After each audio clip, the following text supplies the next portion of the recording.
1 Chroniques, chapitre 13. David tint conseil avec les chefs de milliers et de centaines, avec tous les princes.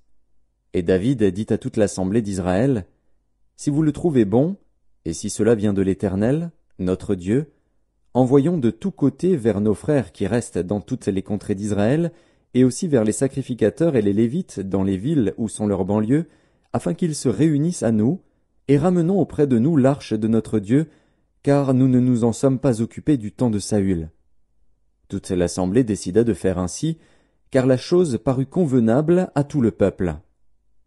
David assembla tout Israël depuis le Shishor d'Égypte jusqu'à l'entrée de Hamath, pour faire venir de Kirjat-Jéarim l'arche de Dieu.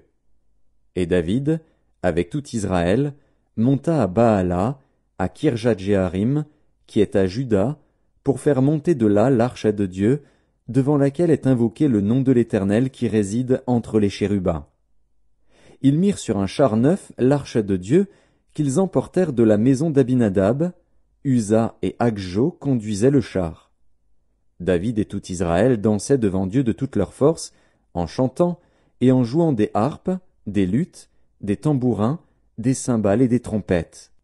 Lorsqu'ils furent arrivés à l'ère de Kidon, Uza étendit la main pour saisir l'arche, parce que les bœufs la faisaient pencher.